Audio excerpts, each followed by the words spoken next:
Hello, everyone. You're listening to Those Are the Girls with Mallory and Friends. I'm Mallory. And I'm Melanie.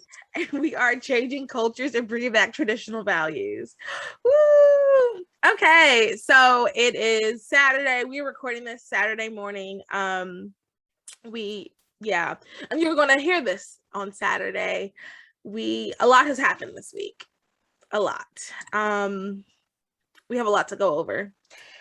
The tea is piping hot this week. But I have a fun little opener for us to do. If you are a human that has the internet at all, you have heard of the movie or the show Squid Game.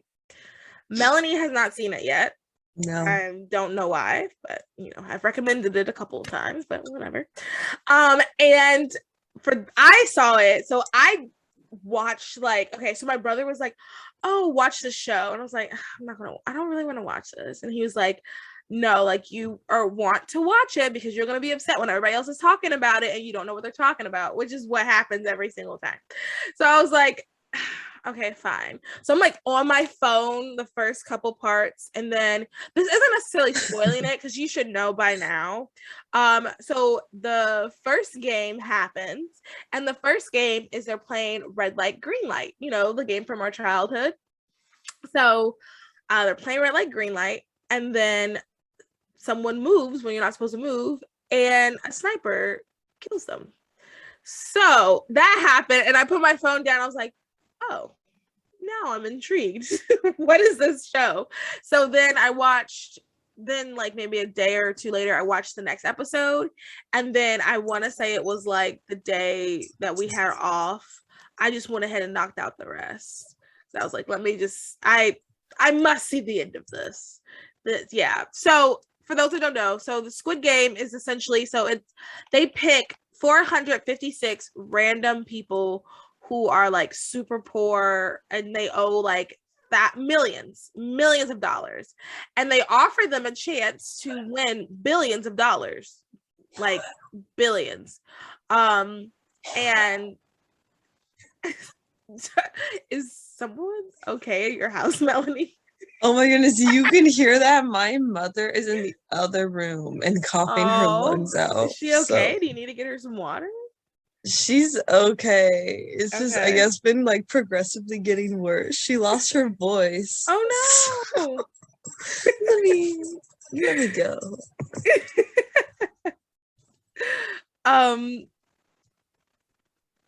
Okay, well, I'll explain a little bit more while Melanie steps out for a second. So essentially, these people go to they go to this place, and they're knocked out, and they're put in these outfits, and they're at this place, and they can win billions of dollars.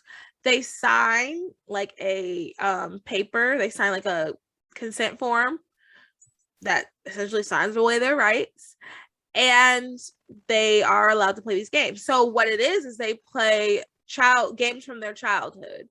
So they play red light, green light. So some of these games are Korean, because it's a Korean show, so they're kind of Korean oriented. So some of the games I had never heard of, but another game that I did hear of were two games that were I guess cross-cultural, or tug of war and playing with marbles. So yeah, that's the premise of the game. So you play the childhood games, and if you lose, you are dead. And one thing I've noticed about Asian shows, I've seen a couple here and there, and I'm an anime dabbler.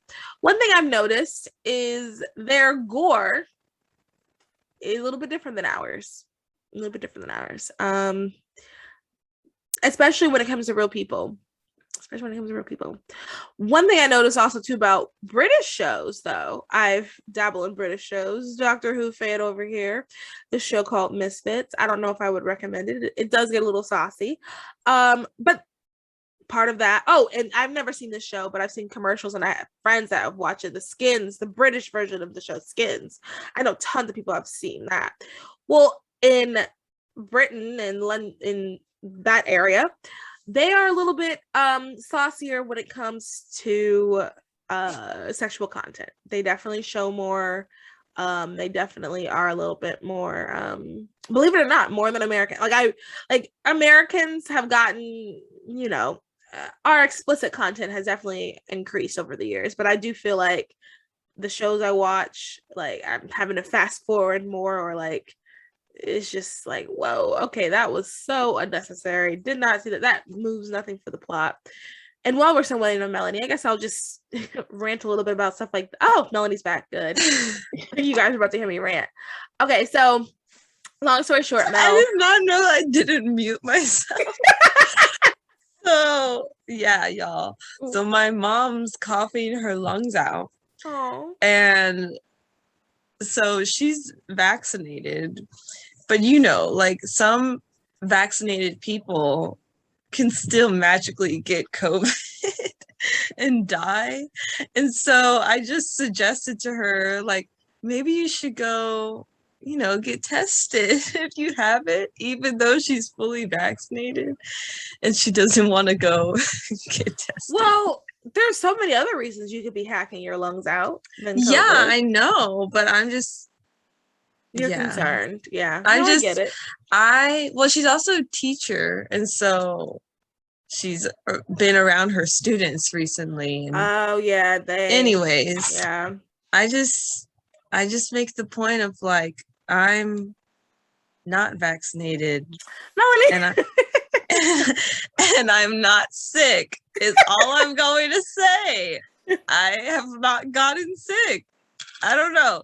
Just something to think about. Just something to think about. Is all I'm saying. Yeah, I mean, it's definitely a reality in many people's lives. But yes. So did you finish explaining the Squid Game? Yeah, but I can like do a quicker summary for you real quick. So essentially these people have signed their rights away to get billions of dollars to play childhood games. And oh my goodness. So Red Light, Green Light's the first one, and then a lot of them are like Korean oriented that people played in Korea because it's a Korean show, but they also played tug of war and marbles, which were two, I guess those are cross-cultural games. But they played a tug of war game of marbles, and when you lose, like you don't just lose, you die. So is the point to get to one like last person standing at the end? And they get billions of dollars. So these are people who are down on their luck. These are people who owe money, like owe lots and lots of money. And they feel like this is their only way to get out of their debt. Do the people know that there's the potential to die? No. Initially, people did not know. They were like, so when they played Red Light, Green Light, and this one guy moved and the sniper got him, it was like, wait, what? Yeah. And then, so when they played and the sniper got him, people started running, turning back, but they were still supposed to be frozen. So all the people who started running, turning back, they were killed too. Wow. Yeah. So my question for you, Melanie, is if you were on Squid Game, what is a childhood game that you play that you could win? Like that you would feel safe and comfortable, like, okay, I can win this one. The first game that comes to my mind is Candyland. I don't think I've ever finished a game of Candyland before. It's a childhood Monopoly. I always cheated at Candyland. I always stacked the cards in a way so that when I would go like the second time, I magically would be like, oh, I'm way over here on the board now. That's just the card I drew. And that's terrible. Yeah, that's just the first game that comes to my mind. I don't feel like I was ever terribly bad, but I definitely wasn't the first person being picked for teams. Oh, same. So when I was watching and some of the other games, like, dang. Honestly, I probably would have been out. I think I would have made it at least to the second game. Definitely, like the first game. So what got people was the fear, like if people started shooting, I don't know if I would have just stood frozen. You would have run away? I think I would have run away, and then I would have moved when you're supposed to stay still. So then, I don't know. But when the rest of those games, oh well, like it was fun. I hope someone takes care of my family. Like those games were hard. Some of them Here's were the thing though about hard. debt is like, at least from my understanding, is like the debt still has to be paid somehow. Yeah. So like, wouldn't it just go to their families? Yep. So that's sad. So you gotta build it. So what in my head, I'm like, I would have built an alliance with someone who I trusted that could probably win. And then when they could probably win, I'd give them like my address or something to see if they could like at least spare a little bit of their billions to take care of my parents or something. I think that's how I would have done it. So the game I would have played would have been Mancala. I feel like I was a beast at Mancala. You remember that game? No. Mancala? Mancala? Maybe you might call it something differently. I'll send you a picture of it. Mancala? Like on the phone? Yeah, Mancala. No, it's that game with the marble. Oh, it's the game with the marbles. I'm gonna send you a picture. I wonder, maybe it's just like a North Carolina thing. I don't know. I mean, I guess I don't know. Mancala? No, Mancala. Kala? Kala. Okay, I'm sending you a picture. Oh, I think I found it. Yes, I found it. What did you call it? This is like a board game-ish, right? Mancala. Yeah. This looks like a Chinese or Japanese marbles game. Is it? It could. I don't know. We played that like it was nobody's business. Like that was a game everywhere I went. Bless her heart. Everywhere I went, like summer camps, school, ballet, when we were waiting to go on stage, like Mancala was the game. Dang. Yeah, maybe it's just a North Carolina thing. Because I guess when I think about it, I don't remember anybody mention it in New Jersey. But I feel like we weren't really looking at board games in New Jersey in college. But yeah, Mancala. Nice. That's a fun game. I'm also really good at Mafia. Oh, that's not a childhood game though. But I would give my life for Mafia. Oh my god. Well, Mafia actually would be a good game to play for Squid Game because there is an actual there's like a death, not a literal death when you play as a normal human, but there's like a death. What I like doing with Mafia is creating up like how people died. I always thought that was fun. Yeah. Like being the narrator. Yeah. All the other ones was just like super intense and I'd be like super nervous. But then one time someone was like, well, be the narrator. And ever since then I was like, this is my calling. Nice. I am always narrating. Good. Yeah. We need narrators. Yeah. Yeah, we do. There's this game that we played on a computer that was basically like Mafia. Oh my gosh, but there was like zombie vampire was an option. Like it was just it was like a computer game. Like my last year in college we were playing. It was dumb, but it was fun. It was dumb but fun. Anything else we want to talk about really quick in our lives before we get into the tea? Anything exciting?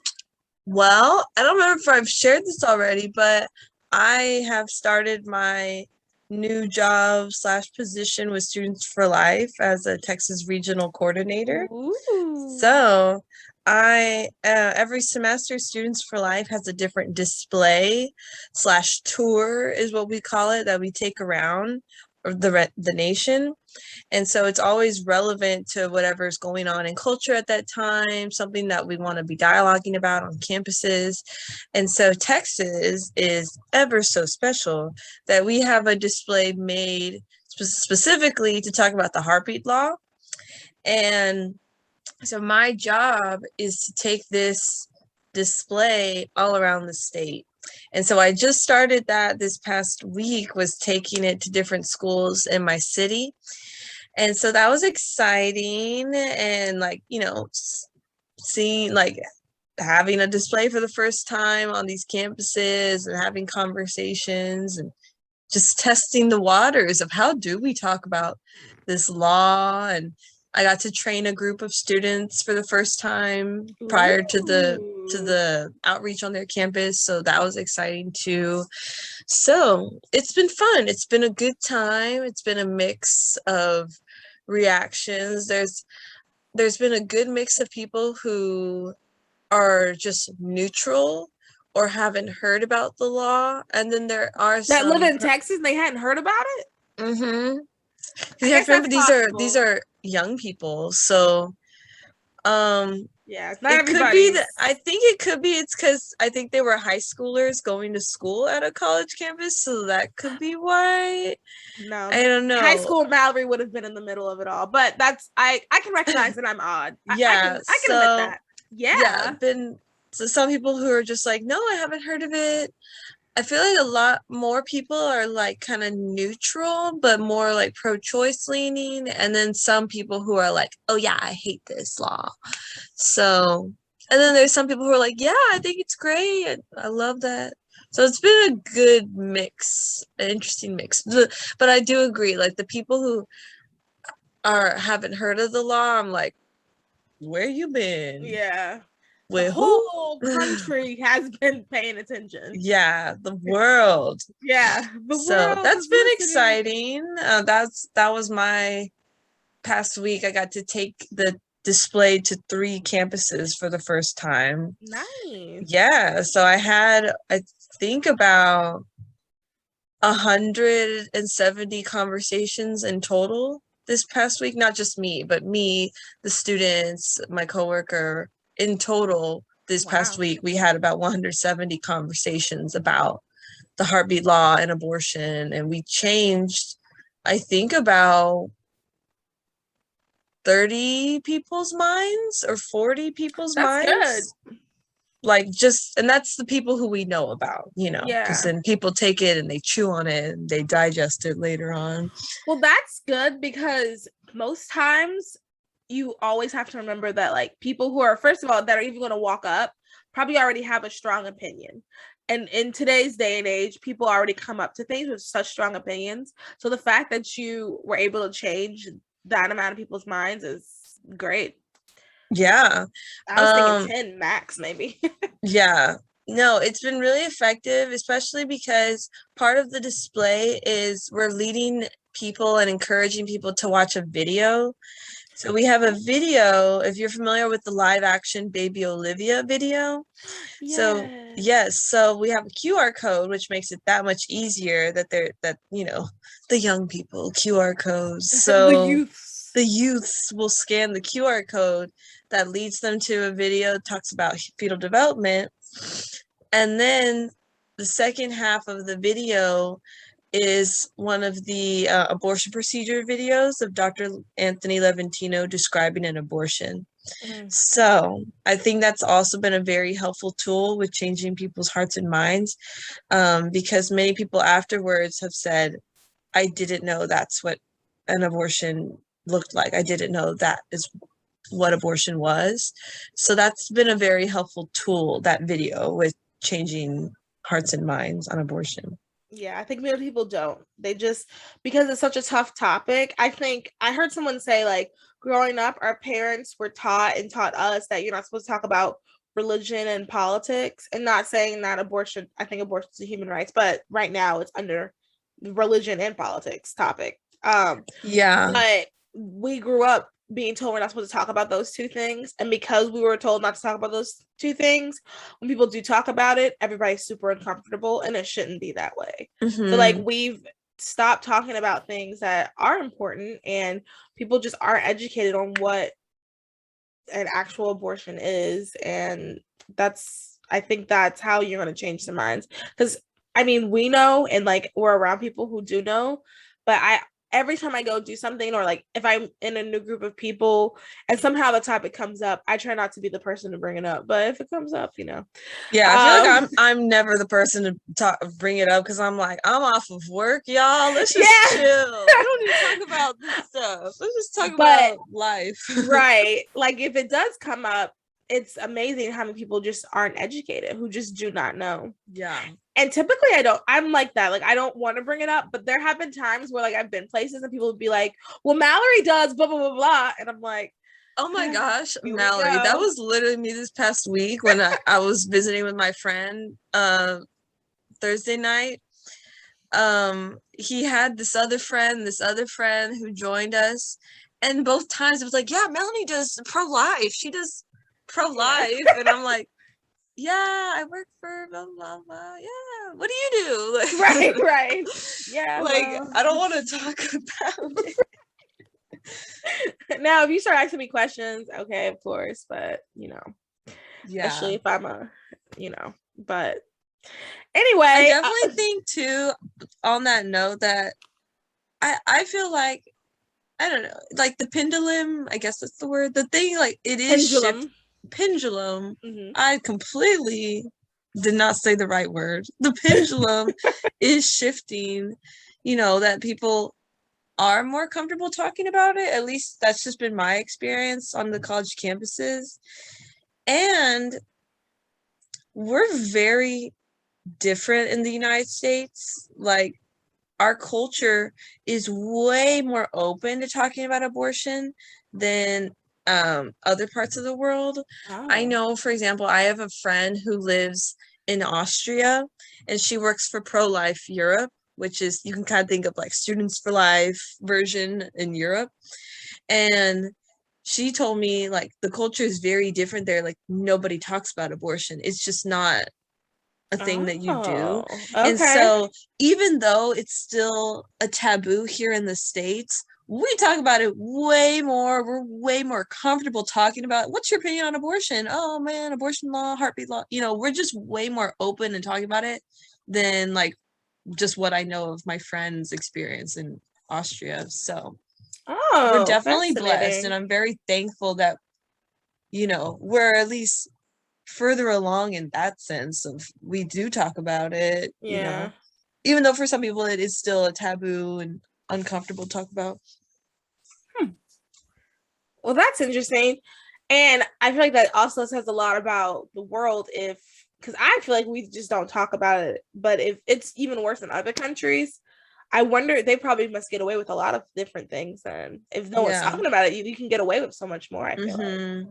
It could just be also just like what I'm used to seeing, like doing the abortion-free cities door knocking. You're literally going up to people's doors. You're telling them about the bad abortion facility near their neighborhood and the pro-life health centers that are alternatives to that.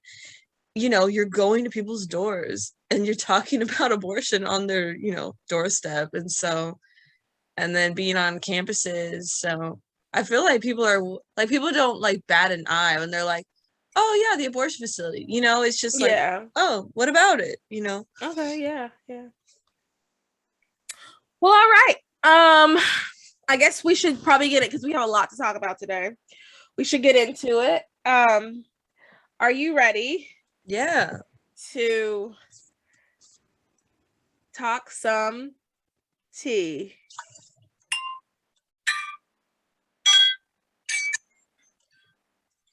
Okay, that was we're working on it still. We're working on it. Okay, so let's get into it. We're gonna do fast 3 stories really quick.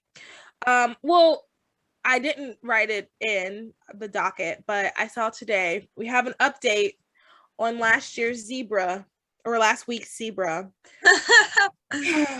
It was found. No. Yeah, one of them, not all of them, one of them was found dead. Oh. Yeah. So in Maryland. So one of the Maryland runaway zebras was discovered dead in a snare trap on September 16th. A month ago. Why are they just not telling us? The death was announced on Thursday, almost a month after it happened. Deceased zebra was found when Maryland Department of Natural Resources police force responded to a report regarding a dead animal. Instead of happening upon the typical forest creature, the officer discovered the zebra caught in a snare trap. Such traps are outlawed in Maryland. Rest in peace to our beloved zebra. May you run free forever. So the zebra died by an animal trap? Yeah, a snare trap though. Let me look up what that is real quick. A snare trap. Also too, okay. Oh, that's interesting. But also too, so where's the other one? Like there were two. So okay, one is dead. Did the other one just go somewhere? I hope it mates with another animal and creates some sort of hybrid baby. That would be so cool. That'd be fun. Yeah. So our next one, so we actually I'll do that one last. So our next one is we got an update on the Gabby Petito. We got her autopsy and it showed that the strangulation is the cause of her death. So that's sad. That's so sad. And if y'all I don't feel like I've been as invested in the Gabby Petito story as other people, but I took the time to watch that last like police footage that was on YouTube. Yeah. I didn't watch all of it. I think I watched like 3/4 of it. Yeah, it's like an hour. Mm-hmm.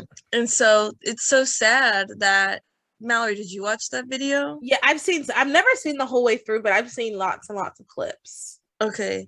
So I think the main thing from that video that many people were angry about in the comments section is that Gabby was distraught the entire time and crying, and Gabby was saying that they were fighting all morning and that they were like hitting each other and that she tried to like push him away and she like pushed his face, and then he was all like calm and he said we were having a pleasant morning really, and just like overly calm, and then kind of like weirdly glad that she was being accused of the one who like did violence upon him.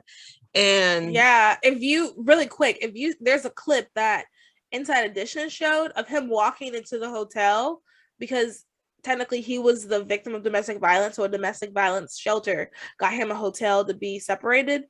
And if you see the clip of him walking in, he has this big smile, like, yes, I'm going into a hotel. It's so weird.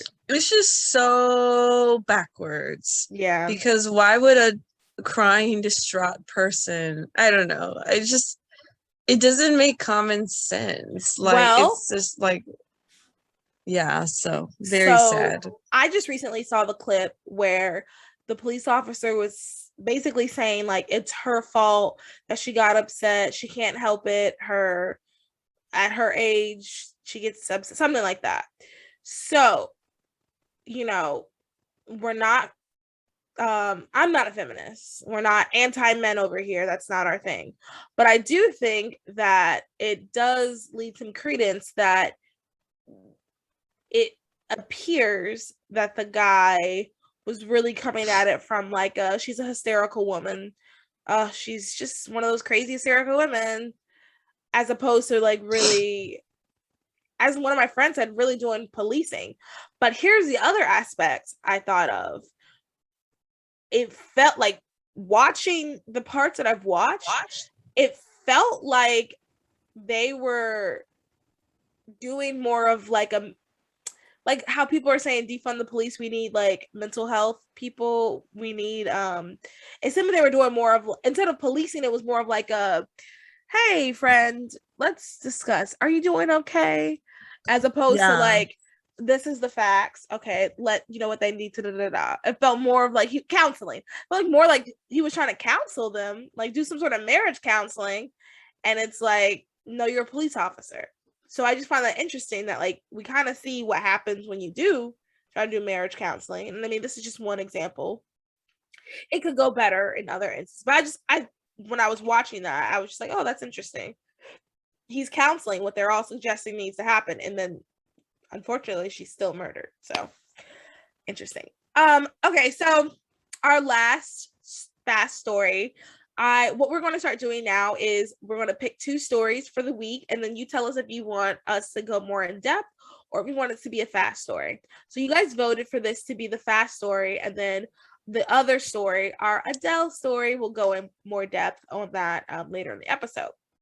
So, Machine Gun Kelly and Megan Fox. Did you see that story I shared in my picture? I mean, the picture I shared in my story.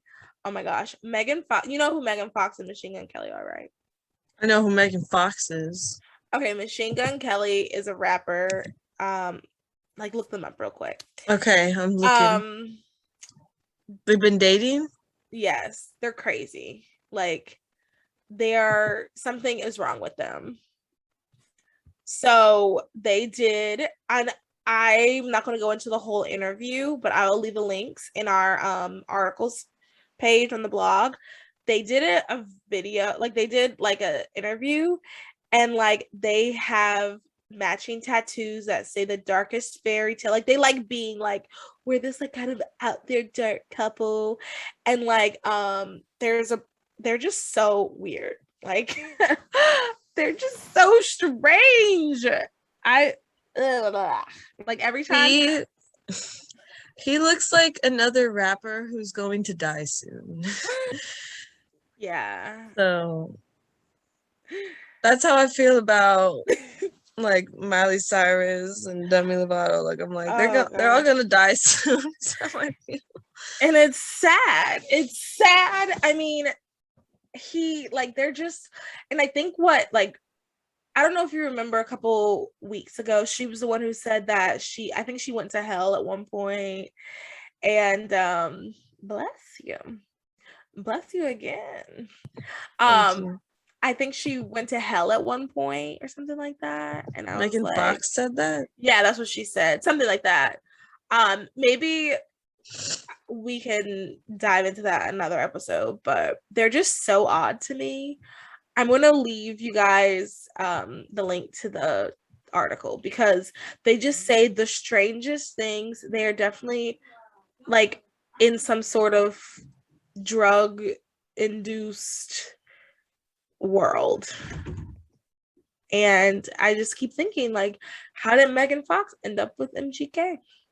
And I feel like MGK was not this weird all the time. I feel like he just got weirder and weirder over the years. Oh my gosh, why are his nails so long? Wait, what picture are you looking at? Multiple.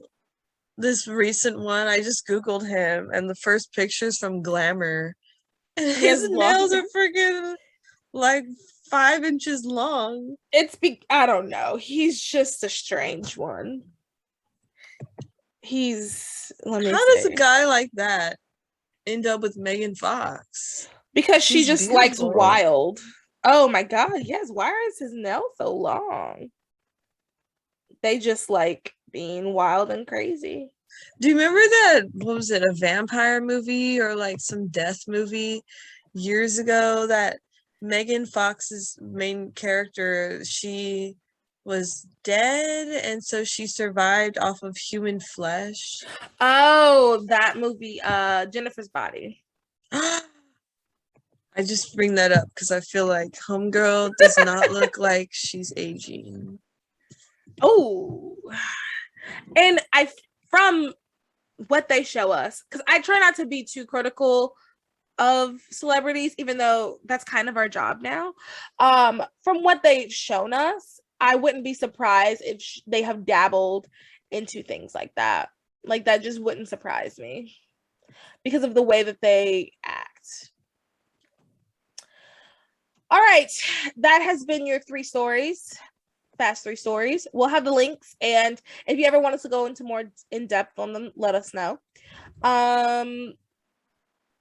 She's 35 years old.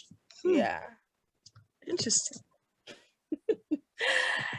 Now we'll get to our main stories. Our podcast is a Demi Lovato prayer line now. Once a week we will you can call in and we will spend an hour in intercessory prayer for Demi Lovato. Just joking, even though I like, in all seriousness, we probably should be praying for her, like, you know, pray for your friends and family, and then when you see celebrities going down a certain path, it's probably best to pray for them. So Demi Lovato, she thinks the term aliens is derogatory to extraterrestrials. Demi Lovato is standing up for us extraterrestrials. I think that's the funniest line. She's standing up for extraterrestrials. The singer and stands actor in solidarity with extraterrestrials. The singer and actor, who identifies as non-binary, has a docuseries on Peacock titled Unidentified with Demi Lovato, in which they explore what life there may be beyond the planet. In an interview with Pedestrian, Lovato explained that they do not believe that. Okay, that confused me for a second. That they do not believe that. I'm just going to say she, so we don't confuse ourselves, everyone. Demi Lovato explained that she does not believe that beings from another planet mean to harm humans. Quote, I really think that if there was anything out there that would want to do that to us, it would have happened by now. End quote, she said. Quote, but I think that we have to stop calling them aliens, because aliens is a derogatory term for anything. That's why I call them ETs, end quote. So, odd to say the least. I also want to play you guys this clip. Hopefully you can hear it through the microphone. If not, I'll just leave the link again to the full clip. I sent this to Mel and Vic on whatever day I saw this. I was like, we must discuss this. This is a clip from her new show, which I think it'd be fun if we watched it and reviewed. Do you know how to do those clip breakdown things where like you play the clip and then you pause it and then we discuss it? Do you know how to do that on the internet? No, I have no idea, but we could learn. Yeah, I feel like that'd be fun to do with her show, personally. Okay, so let me play you guys this clip for everybody. 1 second. Totally. Oh, I get that a lot.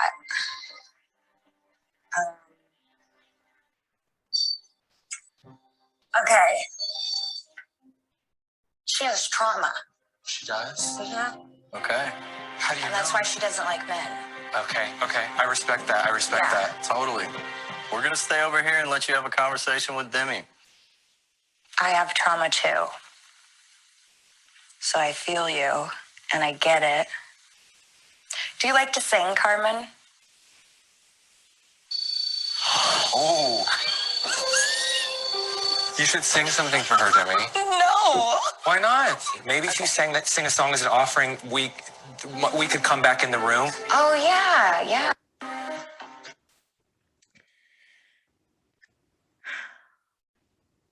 So that was a clip from Demi Lovato's new show, Unidentified with Demi Lovato, where they go and discuss, or like they are trying to find aliens.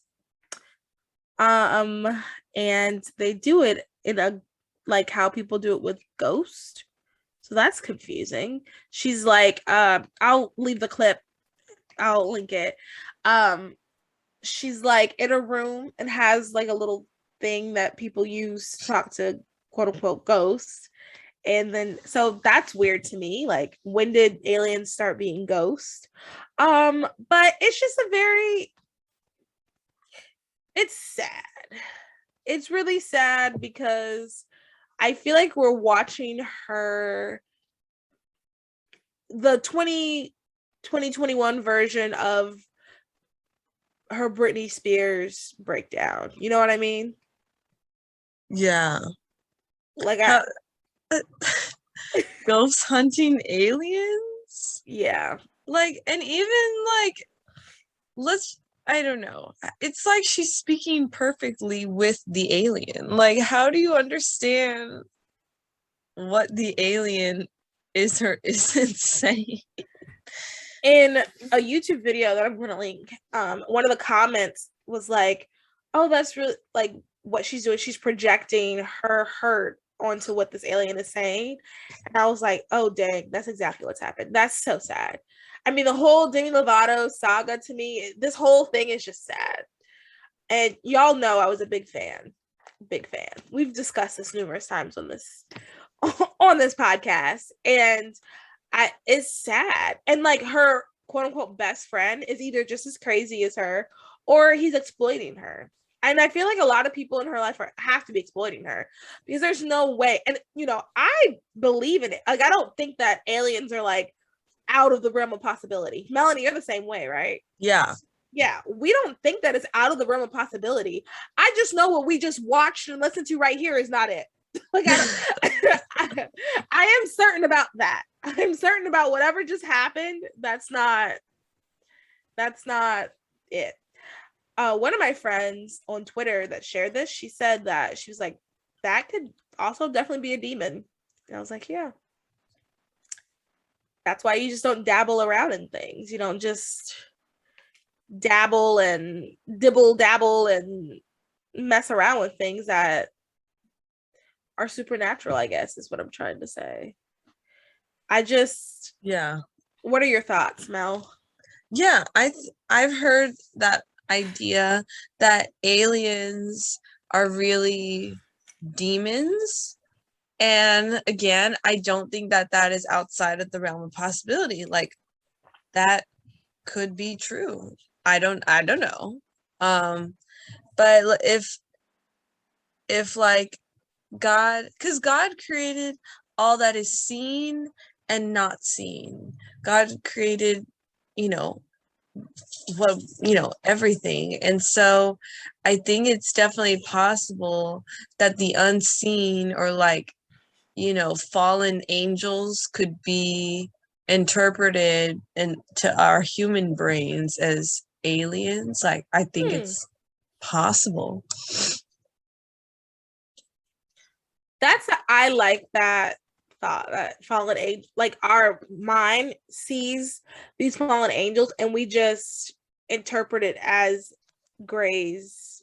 I like that idea. I mean, unless it's a different entity, not a spirit, I don't know. Because like for me, I'm leaning more so like when people are like, this house is haunted, or like there's a ghost, like I'm leaning towards the idea that it's not like there's a spirit that's like stuck here, because I believe as a Christian, when you die, you're going on to the next realm, like you're going on to the next thing of heaven. There's nothing holding you back. And so like I don't understand why a ghost would just be chilling if we believe as Christians that no, you die and you go on to judgment. Like, so it makes more sense that it would be an evil spirit, a demon, that's not of a human soul. And that could be aliens too, rather than a human soul that's just chilling and trying to play games, like a demon who's trying to, I don't know, mess with people. I don't know. Yeah, I agree. Like, so for the ghost thing, I 110% think it's a demon and a spirit. Like, I don't think, like you said, as Christians, we believe when you die, your spirit goes on to the next life. So there's no lingering around. And so when people, I mean, some girls when I was in a sorority were talking about going to this, like, it's the place you can go, or like a tour where you go and like a girl died and like you walk and you can feel her touch your hand or something like that. And I'm like, why would you? No, that's demonic. I don't know what it is. I don't know why, or I don't know like type of spirit it is. I just know it's demonic. And like I don't know why people play around with that. I remember also too when I went to college, like I had never played with the Ouija board, and everybody was shocked. You've never Don't played do with a it. Ouija board? What?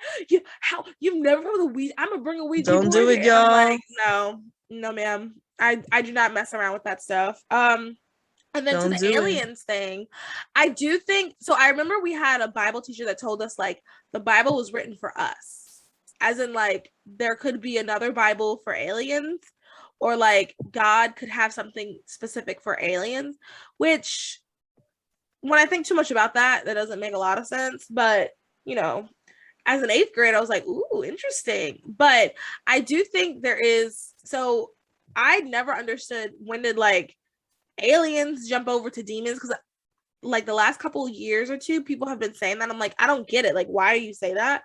But I was watching this movie. It's called Close Encounters with the Fifth Kind. It's a documentary. It's on Amazon Prime. And long story short, these people take drugs and like they connect with aliens or whatever. And this guy asked his alien guide to heal him of something that was wrong with his ear. And the alien guide healed him. And in the movie, he said, I've been praying to God for so long to heal me, and I just asked my alien guide to do it.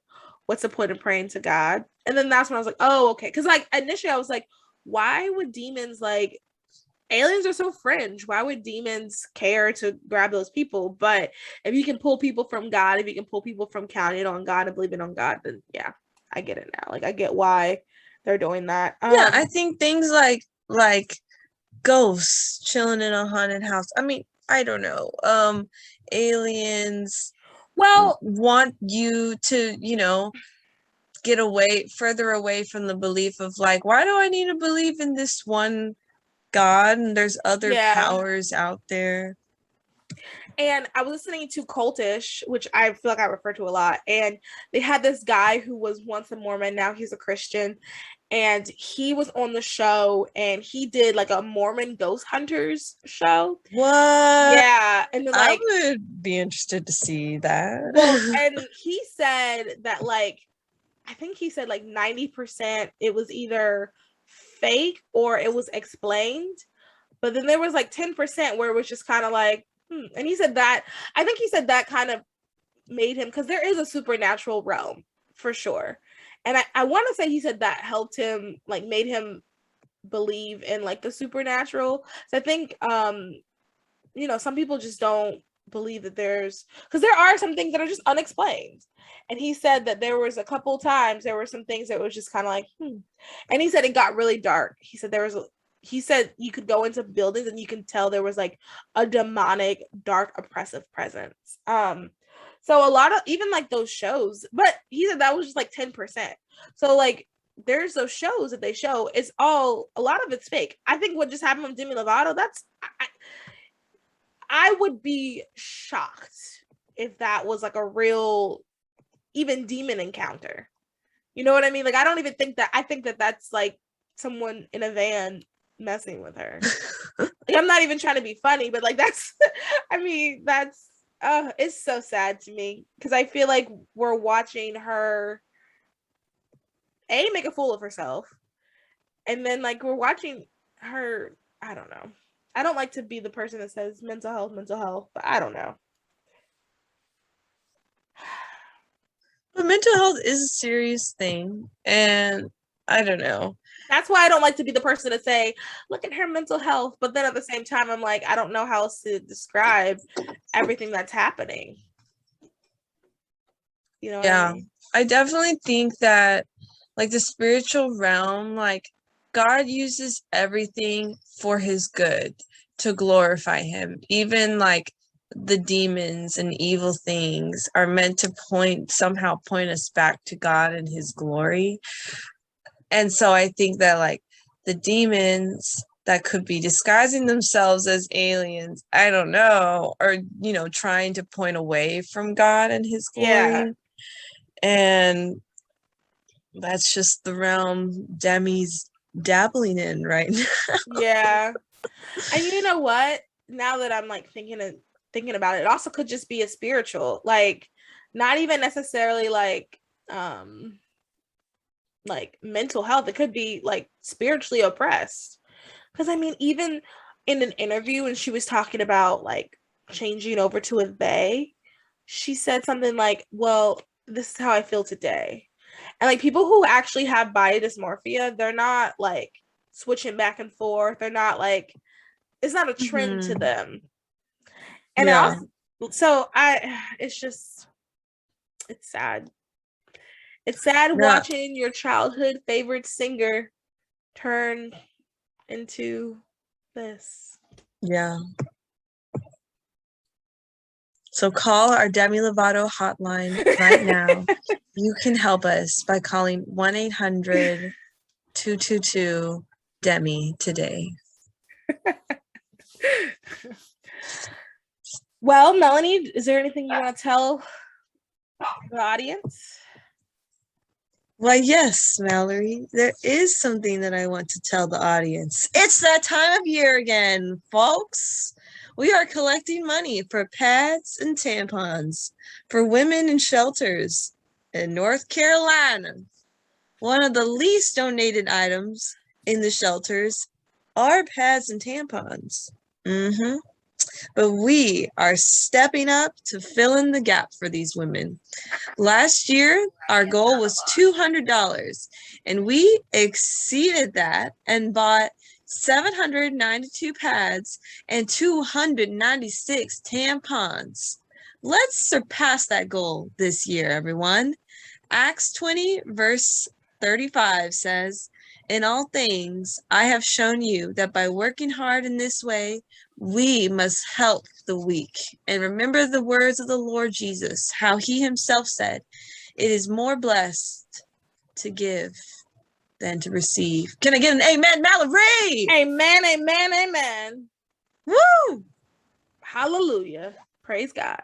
So yeah, guys, donate. We're almost, let me see where we are today. We're almost at the goal. I'm very, very proud of how far or how much everyone's donated and how much people have cared. And someone donated and I mentioned it on our on the feed.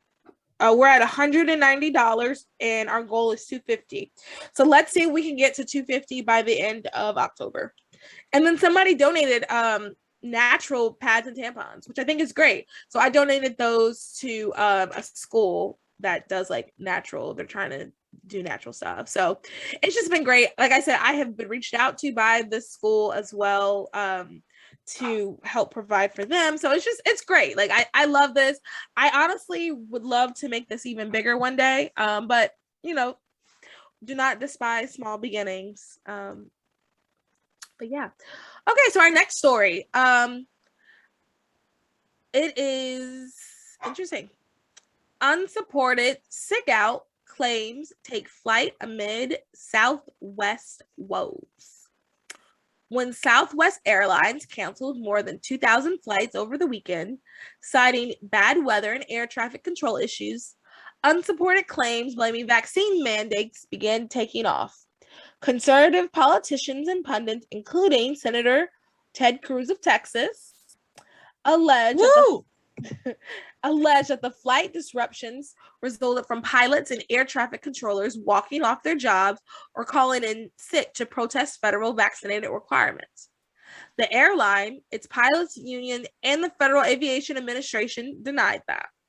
The weekend challenges were not a result of Southwest employees' demonstrations, Southwest spokesperson Chris Mays said Monday. Still, Twitter posts claiming airline employees were standing up to medical tyranny and participated in a mass sick out amassed thousands of shares. Vague and anonymous messages on social media speculated that Southwest was hiding the real reason for its disruptions. And anti-vaccine rallying cries such as hashtag do not comply, hashtag no vaccine mandate, and hashtag hold the line were among the 10 most popular hashtags tweeted the 10 most popular hashtags tweeted in connection to the Southwest over the weekend, according to a reporter from media intelligence firm Vigilant Labs. So what do you think? Well, I was not affected. Did you fly this weekend? No, I have not flown in recent months. Okay, so but I admire that people are standing up, that people are saying, enough is enough. And it's sad that it has to go so far as to losing one's job. But I admire that people are starting to, we could think of it like wake up. And like, I know that that's similar to some parts of Australia, what's happening there. Yeah, so, but it's hard, but I feel like this is what protecting your freedom can look like. And freedom being that individual freedom, that right to do or not take this vaccine. It just shouldn't come to this of losing people's jobs and livelihood.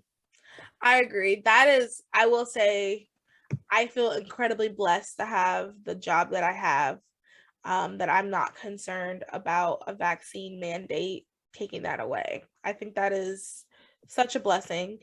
And not a lot of people, I mean, I'm in Facebook groups and people, that's a very tough thing. And, I want to say that we're not necessarily anti-vax.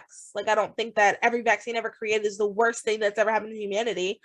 And I think it's just some people want the opportunity to choose. I personally have not taken it, and I don't really see myself taking it anytime soon. And we all know Melanie didn't. She mentioned it earlier in the episode. And I think we have every right to still be treated as a regular human, we don't have, like, we shouldn't have to lose our job over something like this. Now, I was trying to think of something to compare it to, but I can't really compare it to anything. Like, to me, this is crazy. And I do want to say this. So, in the article, it did mention how it's, people are saying that, it might not have necessarily been a real, an actual vaccine, or like, that's not the reason why the flights were down, is because of weather, blah, blah, blah. Some people did some research and other flights were not canceled from other airlines going to the same airports because of weather. So then what was the reason? I think it is coming a time where people are going to have to really make a choice. And I think that, let me see how to say this. It's come a time where people are going to have to make a choice of how they, of what they believe in, because there's tons of people who I know that are vaccinated but are against the mandates. And when you make that choice of what you believe in, it unfortunately can cost you a lot. But if we're all standing up for what we believe in, I think it could really make a difference. Yeah. And again, I just want to reiterate the difference of a forced vaccine versus a forced, because I know I've heard like the pro-abortion argument is like, you want people to have the right to choose the vaccine, and you should be for the right to choose to have an abortion. So an abortion is the intentional ending of human life. An abortion is a violent procedure that starves, suctions, rips apart, and or poisons a preborn human, rather than a vaccine, which is a person who can choose to genetically modify themselves. And this isn't hurting another human being.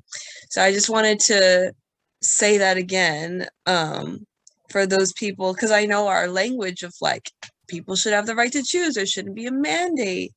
And that sounds very pro-choice of us. But the thing is whether you choose to get the vaccine or not isn't intentionally ending the human life of somebody else. Whereas with an abortion, a human life ends every time intentionally. So just wanted to refute that if anyone's wondering, like, Great. That was a great comeback. I'll try to like clip that for people to have that knowledge with them. Is Manolo doing okay? I feel like I keep getting up to close my door. My mom's poked her head in a couple times. My dogs keep trying to come in. We don't mind a cameo of Manolo or Muffin. Okay, party. But yeah, no, seriously, that was a really good Come up here, Manoe. understanding. Come up here, Manoe. That was a really good breakdown. Hello, Manolo. Yay, this could be a little clip that you make too. Kiss. Yes. Can I have a kiss or not? Awkward. He's camera shy. Yeah. But yeah. All right. So our last story before our OG politic is the one that you guys voted on. You guys wanted us to talk about Adele's some of the stuff she said about her weight loss journey and other things like that. So also Adele's video and new song is came out on the 15th of October. Have you seen it or heard it yet? No. I watched it this morning. It was really good. It's beautiful. Are you an Adele fan? Yeah. Okay. I like her music. Yeah. I really only know the popular stuff like Hello from yeah, Hello, Rolling in the Deep. Rumor has it too. Yeah. I don't know any like not well known jams. Yeah, same. Now that I'm thinking about it, I like her voice. I do like her voice. Yeah. But I mean, she's very inspirational for me personally. So let's get into what happened with Adele. So Adele, F word, is disappointed by women's comments about her weight loss. Adele felt disappointed that women were the ones having the most brutal conversations about her dramatic weight loss. Quote, "My body's been objectified my entire career," end quote. The Grammy winner 33 said in her Vogue cover story published Thursday. Quote, "It's not just now. I understand why it's a shock," end quote. In early 2020, Adele revealed that she had lost 100 pounds after exercising over a 2-year period. However, some people accused the singer of looking too skinny at the time, while others remarked she should not have felt the pressure to lose weight. Adele told Vogue, quote, "I understand why women especially were hurt. Visually, I represented a lot of women, but I'm still the same person. And the worst part of the whole thing was that the most brutal conversations were being had by other women about my body," she added.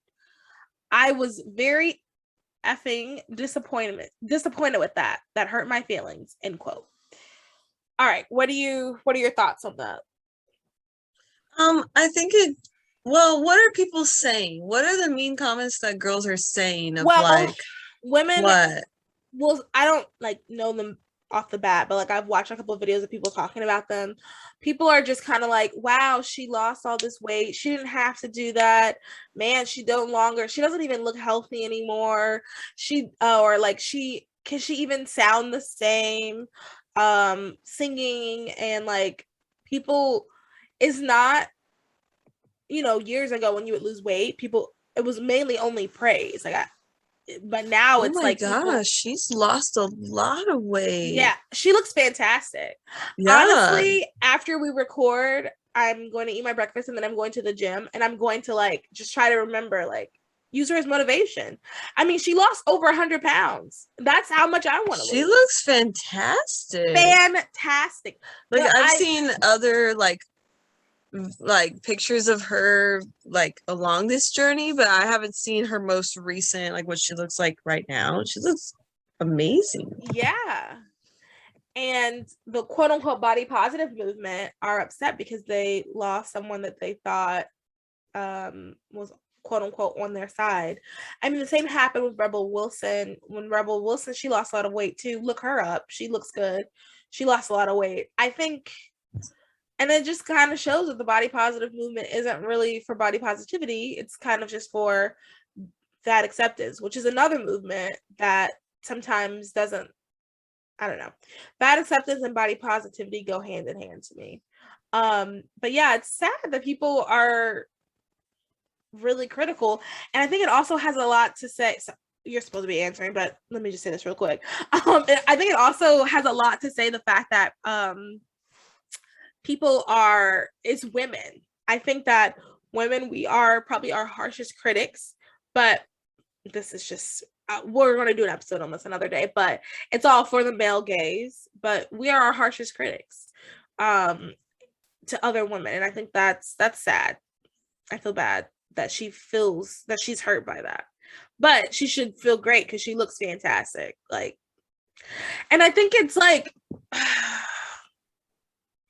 I don't want to sound mean or catty, and I feel like I can also say this though because I am fat, so I can talk on the topic. But I think a reality is like, you're just objectively, in the sight of the world in general, more attractive with lesser weight. That's just a reality. And it's, you know, you can say whether that's a good thing or a bad thing. I mean, there's studies that show that people who lose weight, they get better jobs, they're trusted more, they're promoted in their careers. That's just the halo effect, which we'll do an episode on that too later. But yeah, I think I hate that she feels that people were so mean over it. What are you thinking? Yeah, I definitely agree with you that it's less the movement of body positivity is partially a disguise for fat acceptance. There was a time I went through a phase of like body positivity and like really kind of just like believing in that mindset, and I feel like I still partially am. Like, I think there is some truth to that, and there is some good in that, but it becomes, I mean, you shouldn't hate yourself. Like, yeah, it's probably not healthy to look in the mirror and want to cry. Yeah. And but I think that, you know, good can be twisted, you know, things that were meant for good can be used for evil. Yeah. And so like for me, I've always been very petite, and part of just the way how God designed my body is I'm very flat chested, and that was a huge point of insecurity for me growing up, because I always thought I'd reach a magical age and I would just blossom, and then I'd have these beautiful breasts along with my blossomed body, and that never happened ish. I'm not the flattest girl in the world, but I definitely don't have little to anything going on, which You're is proportional though. You're proportional because how, you know, no offense if someone's like this, but you know, imagine your tiny body with double D's. Like, that wouldn't hurt. You wouldn't look right. Yeah. Anyway, and so for me, the body positivity movement, I don't know whenever it was first like hitting the scene, but I know for me in 2017 is when I really was like, yeah, body positivity. And it helped me, that movement, like finding other influencers on Instagram who would be proud of their flat chests and show, you know, I'm flat and I'm thriving. And so for me, I really found a lot of inspiration in that. And now I'm not insecure about my body in that way anymore. And yeah, so I just share that because I think that there is or was some good in that movement, but then I think it can be disguised, like you said, of fat acceptance, like unhealthy acceptance, or also like over sexualization acceptance of like, you are not body positive enough if you're not afraid, unless you don't shave your legs and take your top off. If you don't take pictures without if you're not wearing a bra, and I don't know what else, it's like, oh, then you don't really love your body if you're not also. If you can't walk into the grocery store without a top on, you don't love your body. You're not comfortable with yourself. And so, or like Lizzo. I think that's when it gets distorted. Whereas, there is some good, I think, in seeing another person and being like, wow, she's flat like me, flat chested, and she's gorgeous and she's working and whatever. So I think that there can be some that good, especially for younger girls, preteen girls that can see someone and say, wow, that person is big like me and they're on a weight loss journey. Wow, I can be like her, rather than the influencers who are very big and they're dancing and wearing, very sexualized clothing and saying like, come on everyone, love your bodies like me. I don't know. I don't think that that's the good that was meant to come with body acceptance. I think you made a bajillion great points just now, and I think that what you said about flat chested is a good example of, at the end of the day, like, you can't grow more of your breast. I don't think that's really how it works. I mean, there's definitely the breast augmentation surgery. Yeah, but I personally, that's an extreme option though. And I personally don't want to promote that. But that's something that God has blessed you with, because a body is a blessing. And you, as opposed to, like, for example, so and once I feel like I can speak on this as someone who's fat, but trying to not be, like, once you get to about 250 as a woman, you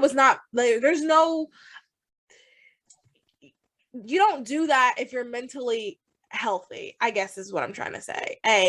And then B, like, you can't convince me that you're happy. I will never believe that you're happy and satisfied. I don't care who you are. If you are 250 plus as a woman, there's no way you're happy and satisfied with your body. No way. Absolutely none. And the thing is, like, it is incredibly difficult to lose weight, but it is possible. It's not possible to grow your breasts more. I think what has happened is, because it's so hard, people start equating weight loss to things that you can't change. If you're born without an arm, there's literally nothing you can do about that. For whatever reason, you were born without an arm. You love yourself. I don't think it's wrong to have a doll that doesn't have an arm. I do think it would be wrong to have a doll that is purposely morbidly obese. So I think that because of the emotional aspect of it, because it is hard. I don't care what anyone tells you, losing weight is hard. It is not easy. And especially if you have to lose over like 40 pounds, it is probably one of the hardest things you will go through. Mentally and physically.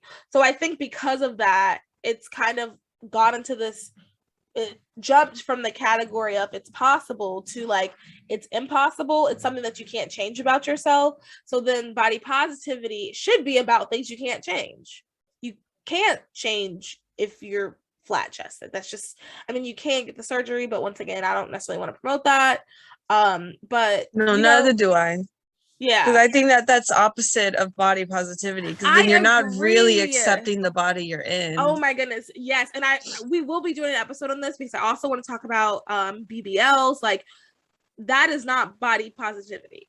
And I'm sorry, once again, you are not getting more on your chest. You are not getting more on your butt. You are not fixing X, Y, and Z in your face because you want to. It is all for the male gaze. Because if you were, you could spend money to, anyway, a whole nother conversation.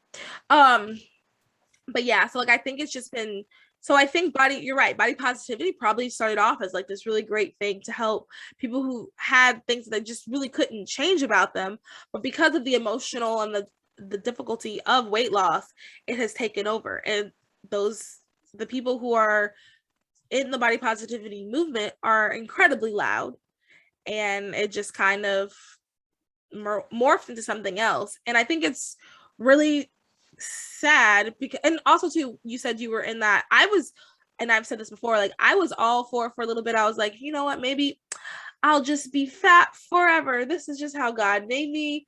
And like I had a dream, like in my dreams, this is so stupid. In my dreams, I'm not fat. I don't know how or why. What? But I know in my dreams I'm not fat, and I've been fat my entire life. But and I did have one dream where I was fat. So I thought that was God telling me, like, this is it. This is who you are. So like I dabbled in the whole body positivity movement for a while, and it is toxic like that. Like it is, if you just like get in some of the forums, if you follow some of the people online, they just really have a distaste for people who even want to lose weight. Like you can want to lose weight and still love yourself. Yeah. I mean, I've heard it's possible. Yeah, I think at least from what I've seen online, the people who are like anti losing weight or anti wanting to eat a strictly mostly healthy diet to your choosing is because they come from some type of like eating disorder. And so I don't know, I guess it's almost like an offense to them of like, what do you mean you want to try keto and stick with it? And like, so yeah, that's why I just think there needs to be some healthy balance of like that body acceptance of trying to love yourself where you're at, but then and that encouragement too of you can get to the point where you want to be, and you can eat that donut if and when you want to have that donut, yeah. Well, that is all of our stories for today. Our last and final thing is our OG politic, and this spotlight is brought to you by Culture of Life 1972. You can head over to col1972.com and use our code THOSEOTHERGIRLS1972 and get 10% off your purchase.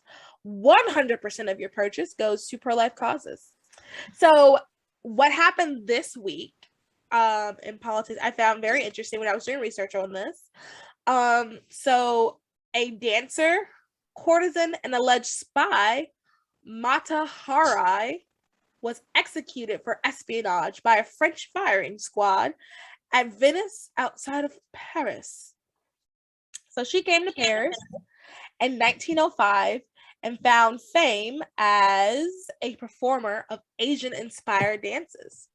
She soon began touring all over Europe, telling the story how she was born in a sacred Indian temple and taught ancient dances by priestesses who gave her the name Mata Hari, meaning the eye of the day in Mali. In reality, Mata Hari was born in a small town in northern Holland in 1876, and her real name was Margaretha Gertrudia Zell. I butchered that, but the link will be available so you can look more into it yourself. She acquired her superficial knowledge of Indian and Javanese dances when she lived for several years in Malaysia with her former husband, who was a scout in the Dutch colonial army.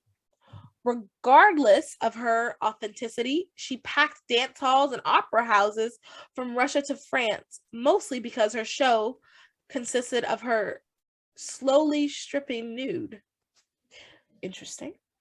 She became a famous courtesan with the outbreak of World War I, and her catalog of lovers began to include high-ranking military officials of various nationalities.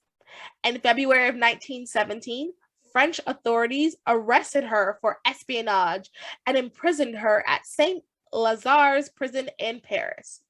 In a military trial conducted in July of that year, she was accused of revealing details of the Allies' new weapon, the tank resulting in the death of thousands of soldiers. She was convicted and sentenced to death on October 15th. She refused the blindfold and was shot to death by firing squad at Venice. There is some evidence that Mata Harari acted as a German spy and for a time as a double agent for the French, but the Germans had written her off as an ineffective agent who produced little intelligence of value. Her military trial was riddled with bias and circumstantial evidence, and it is probable that French authorities trumped her as the greatest woman spy of the century as a distraction for the huge loss the French army was suffering on the Western Front. Two things that I read there. First, I'll go backwards on the things that shocked me the most. She refused a blindfold for the death of firing squad. Okay, that's really like, all right, sis, like, that's BA. That's pretty BA. Or boss. That's pretty boss. Second thing is she's stripped nude, and that just goes to show over the years nothing much has changed, and that's why she was successful. Unfortunately, body positivity.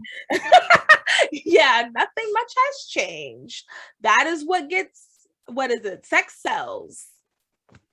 So yeah, that's what happened this week in politics/history. Nice. Yeah. Interesting story, right? Yeah. All right, everybody. Thanks so much for listening. I hope you enjoyed this episode. If you did, please make sure you like, review, subscribe, follow, rate, do all the stuff for us. What should our question be for Spotify? Should it be like, what childhood game could you win? Yeah. Okay. Yeah, so on Spotify, seriously, you guys, like, if you listen on Spotify, please answer our questions. It's super, I think it'll be fun. Tell us what childhood game you would win in Squid Game. And make sure you share this episode with all of your friends. Tell everyone you know that this is the best women's Christian conservative podcast where we talk about everything. We talk about praying for Demi Lovato all the way to German, Russian, Indian dancing spies, and body positivity, how much we are proud of Adele, all the way to, unfortunately, the death of some zebras that were lost in Maryland. R.I.P. And Gabby Petito. We will continue to keep you guys up to date on that because we did an episode about it and because we brought it up before. So tell all your friends. Please listen to us. If you enjoy the podcast, you can also become a monthly contributor. And that will also help get really way better equipment, get me a decent backdrop. Yeah. All right. Thanks, everybody. Bye. Bye. Mwah.